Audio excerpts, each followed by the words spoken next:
Assalamualaikum warahmatullahi wabarakatuh pemirsa, kembali lagi di program kesayangan kita yaitu program Research and Education, tentunya bersama saya Syarifah Ainal ya. Dan tentunya pemirsa ya, seperti biasa di Research and Education kita akan terus mengupas dan juga mengulik bagaimana hasil penelitian dan juga pengabdian dari dosen di Universitas Ubudiyah Indonesia. Telah hadir di studio kita ya Ibu Herawati SPDI SPDMA, tentunya selamat datang Ibu ya.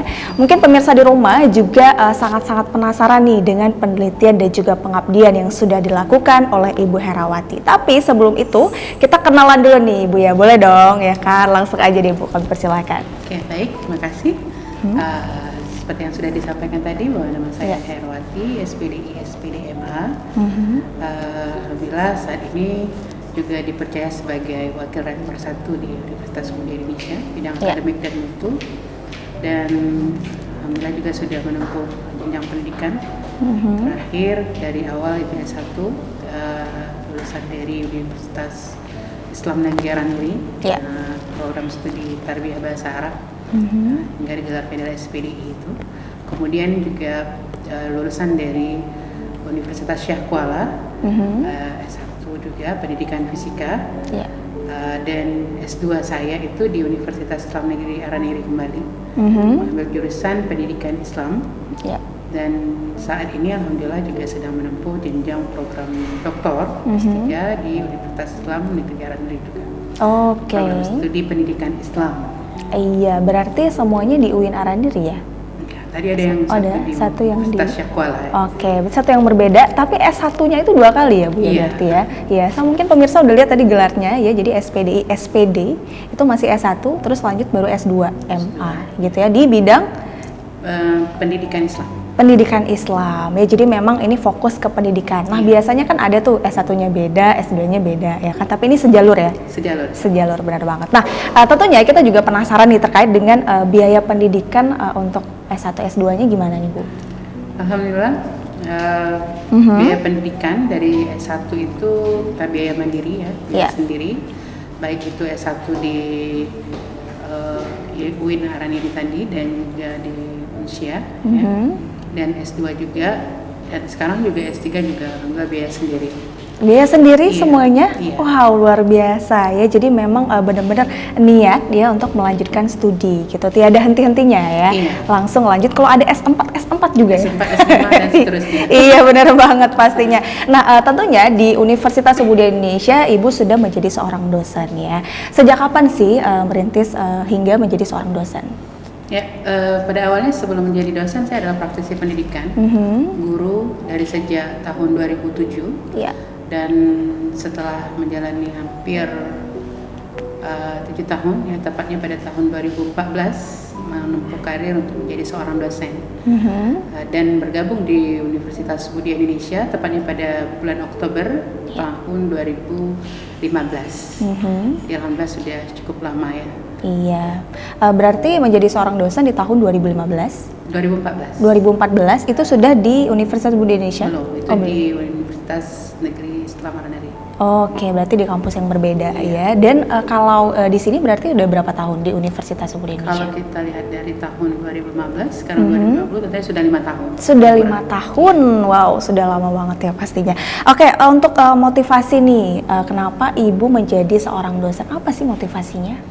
Baik, motivasi menjadi seorang dosen bagi saya, menjadi sosok yang bermanfaat bagi orang lain itu adalah satu kepuasan tersendiri. Jadi mungkin salah satunya dengan menjadi dosen adalah memenuhi hal itu gitu. Jadi bagi saya kadang kalau ditanya rekreasi terbaik itu apa ketika mengajar, ketika menjadi seorang dosen adalah rekreasi terbaik bagi diri saya sendiri, seperti itu. Iya, karena memang ya biasanya motivasi itu terkadang dari orang tua gitu ya. Ada nggak sih yang seperti itu? Keturunan gitu misalnya? Oh tidak, kebetulan dari keluarga tidak ada yang berprofesi guru. Ibu rumah tangga dan ayah itu alhamdulillah seorang tentara gitu ya.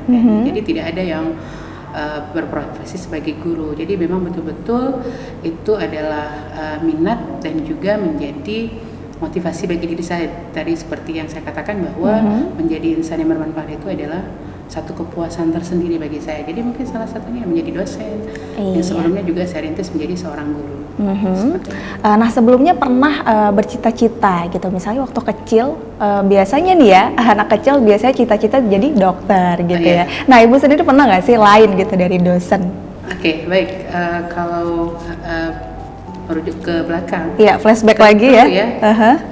anak-anak ketika masa anak-anak dulu ya pasti ada lah cita-cita menjadi dokter. Iya. Bahkan ketika dulu tes ketika kuliah, 3 poin yang saya pilih adalah yang pertama menjadi dokter untuk fakultas kedokteran, kemudian teknik mesin, Iya. dan yang ketiga adalah guru. Dan rezekinya mungkin di guru, mungkin karena itu juga menjadi jiwa saya, ya walaupun mungkin untuk menjadi dokter dan juga teknisi dalam bidang permesinan itu hanya sebagai ikut-ikutan mungkin pada saat itu ya, masa anak-anak ya, yang mana yang lebih rame ya di situ ya, Iya. tertarik. Baik. Iya, jadi memang dari kecil sebenarnya ada ya. Jadi semua anak kecil pasti dong punya cita-cita yang lain gitu ya. Pasti dokter itu menjadi favorit ya. Iya. Tapi kadang ada yang terwujud, kadang juga nggak ada gitu. Dan salah satunya adalah dosen itu ternyata ya kepuasan tersendiri gitu ya. Jadi nggak ada masalah juga walaupun lain cita-citanya. Nah sekarang kan udah di Universitas Ubudia Indonesia. Apa sih yang ternyata ibu saya dipilih nih? Saya pilih di Universitas Ubudia Indonesia. Kenapa tidak universitas lain? Baik, menurut saya Universitas Ubudia Indonesia ini lain daripada yang lain.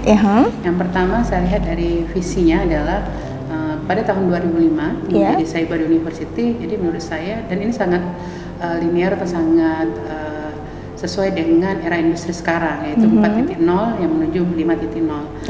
Jadi kemudian juga saya melihat Universitas Ubudia Indonesia punya visi misi yang jauh ke depan, gitu. Terutama dari pengalaman saya sebagai guru di salah satu sekolah Islam terpadu, saya lihat banyak sekali visi misi dan target-target yang sesuai. Jadi makanya saya memilih untuk berhome base atau berkontribusi secara penuh di Universitas Ubudia Indonesia dibandingkan dengan universitas yang lain mungkin hanya sekedar mengajar lepas saja, tapi untuk mengabdikan diri sepenuhnya benar-benar di Universitas Ubudia Indonesia. Iya, berarti memang ada nilai plus sendiri gitu ya di Universitas Ubudia Indonesia.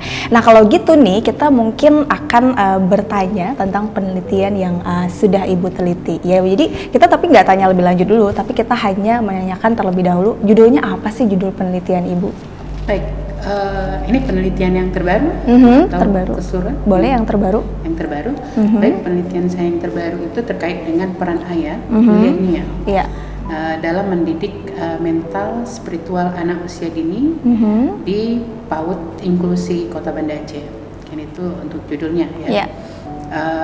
Jadi di sini saya melihat penelitian ini penting karena para ayah sudah mulai lupa akan salah satu kewajibannya dalam mendidik mental spiritual ya, terkait dengan keagamaan ya, juga sebenarnya juga terkait dengan pendidikan pada umumnya juga. Jadi para ayah banyak terjebak pada peran dalam domestik, yaitu pemenuhan kebutuhan dalam yang bersifat materialistis.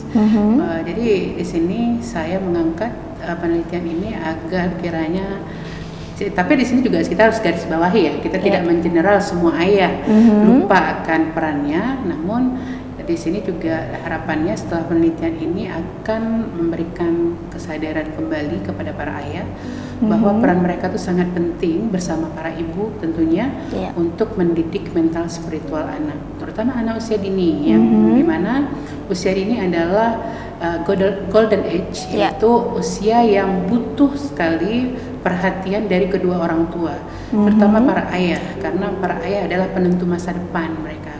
Jadi ketika ayah mengambil peran yang baik dalam pendidikan anak, maka tentu anak itu akan menjadi sosok yang mandiri dan percaya diri dalam menghadapi masa depannya nanti, insya Allah. Amin ya. Jadi memang seperti itu mungkin terkait dengan judul penelitian yang sudah ibu lakukan gitu.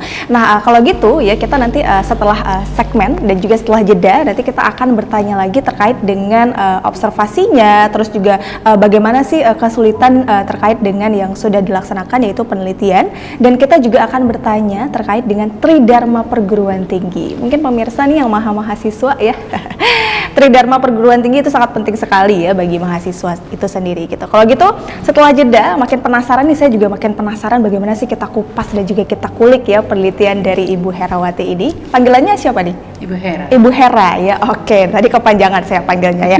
Oke, kalau gitu setelah jeda kita akan balik lagi tetap di Research and Education.